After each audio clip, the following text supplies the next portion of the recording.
In Britain, a poem which draws on the various mythologies of these various islands.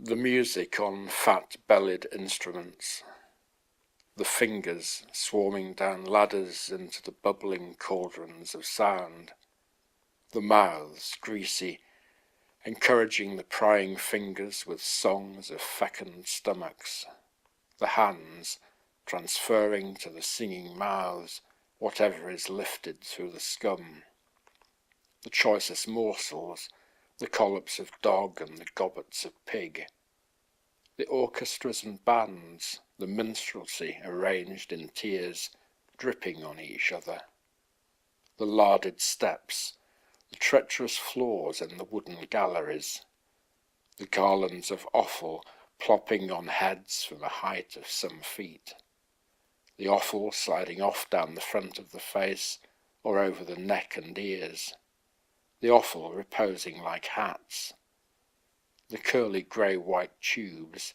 dangling jauntily above the left eye of the bagpipe player, the guests similarly festooned, the guests at their conversation, abundance of dogs and pigs in these islands, the guests at their serious business, lying in pools, the stories farting and belching across the puddled boards, the gross imaginations bulging with viscera, the heads full of stories, the stories thwacked like bladders, the stories steaming in time to the music, the stories chewed like lumps of gristle, the stories describing extravagant herds, the stories reasons for killing each other.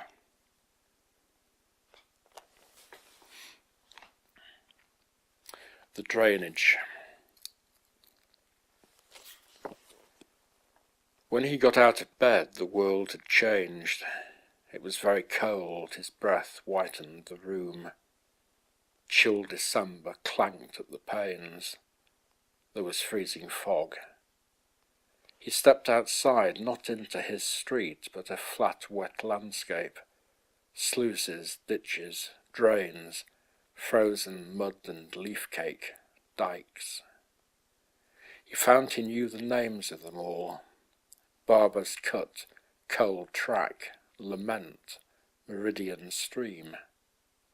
He found himself walking. It was broad, cold day, but the sky was black. Instead of the sun, it was Orion there, seeming to pulse his meaning down. He was naked. He had to clothe himself. The heifers stood like statues in the fields. They didn't moan when he sliced the hides from them. He looked at the penknife in his hand, the needle, the thread, the clammy strips. Now his face mooned out through a white hole. The cape dripped. He knew he had the bounds of a large parish to go. His feet refused to falter.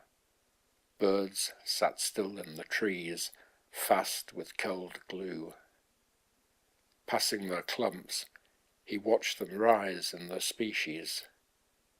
The individuals, sparrow, starling, wren, he brought them down with his finger. Knife, needle, and thread again. It happened with the streams. Pike, barbel, roach, minnow, gudgeon, perch, dace, eel, grayling, lamprey, bream. His feet cracked puddles and were cut on mud. They bled. There was movement. He pointed, he stitched. His coat hung reeking on him. He made cut after cut in the cold. Coldness and the colours of blood. Red, blue and green. He glistened. He stitched through white fat. Weight of pelt and heads. Nodding at the hem. Feathers, scales, beaks and strips of skin. He had the bounds of a large parish to go. "O Christ," he moaned, "sweet Christ." The hunter hung stretched in the sky. He looked at the creatures of the bankside. He glistened, he pointed, he stitched. A priest in the Sabbath dawn addresses his somnolent mistress. A poem about the dear old Church of England. Wake up, my heart, get out of bed, and put your scarlet shirt back on and leave.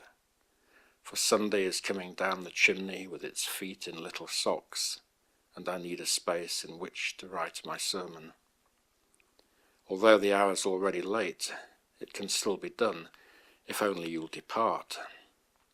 Down the pipe and out across the lawn would take you to the station yard in which you left your bicycle last week, and give me time to clothe in flesh the text I have in mind for the instruction of my flock. Please hurry, dear.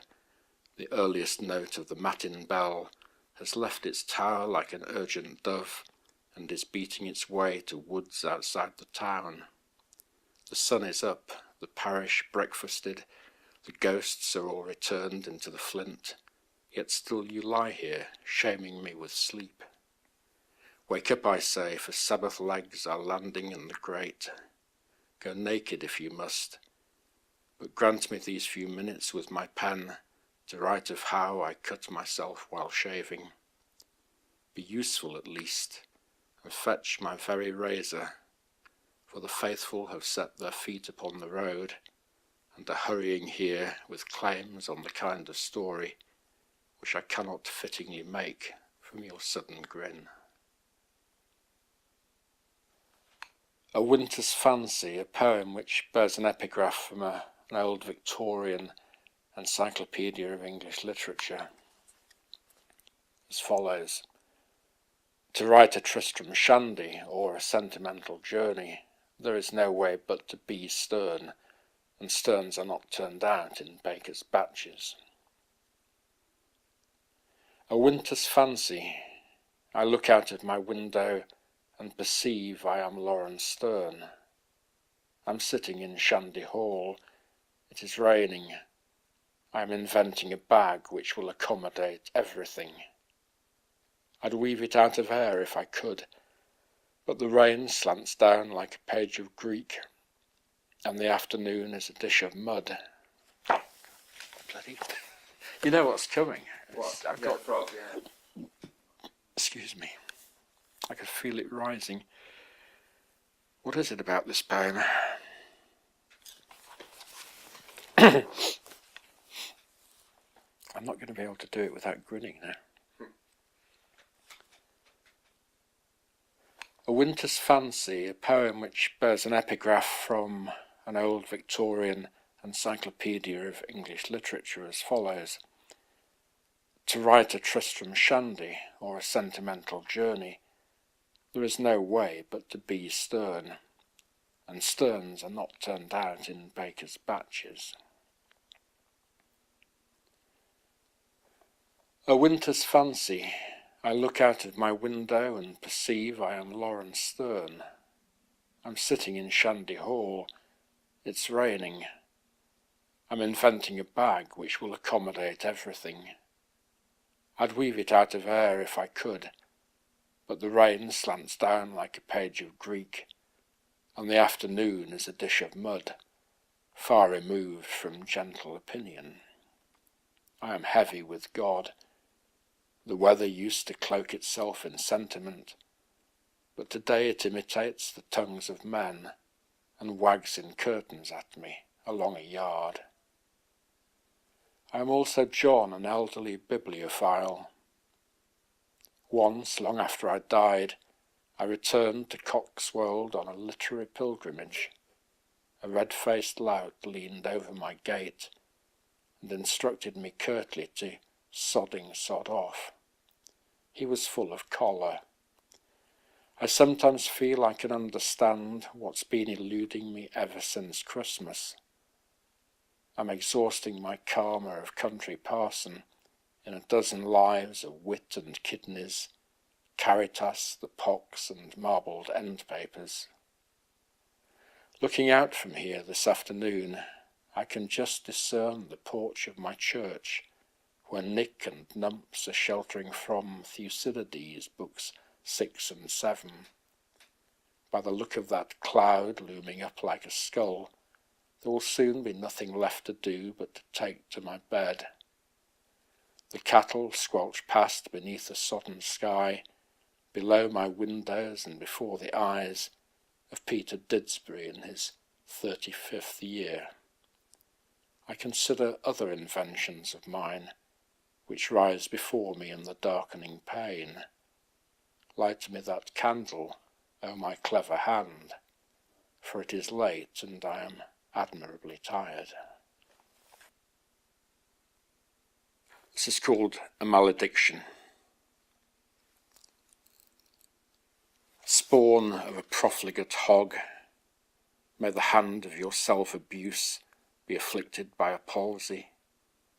May an order in council deprive you of a testicle. May your teeth be rubbed with turds by a faceless thing from Grimsby. May your past begin to remind you of an ancient butter paper found lying behind the fridge. May the evil odour of an elderly male camel, fed since birth on buckets of egg mayonnaise, enter your garden and shrivel up all your plants. May all reflective surfaces henceforth teach you to shudder, and may you thus be deprived of the pleasures of walking by water. And may you grow even fatter, and may you moreover develop athlete's foot. May your friends cease to excuse you, your wife augment the thicket of horns on your brow, and even your enemies weary of malediction. May your girth already gross embark on a final exponential increase, and at the last may your body, in bursting, make your name live forever, an unparalleled warning to children. A bee. Become at last a bee, I took myself naked to town, with plastic sacks of yellow turmeric taped to my wizened thighs. I'd been buying it for weeks, along with foods I no longer had a need for, in small amounts from every corner grocer, so as not to arouse their suspicion. It was hard, running and buzzing, doing the bee dance. I ached at the roots of my wings, and hardly yet discerned that I flew towards reparation, that in my beehood my healing had been commenced. Words they use in this hive.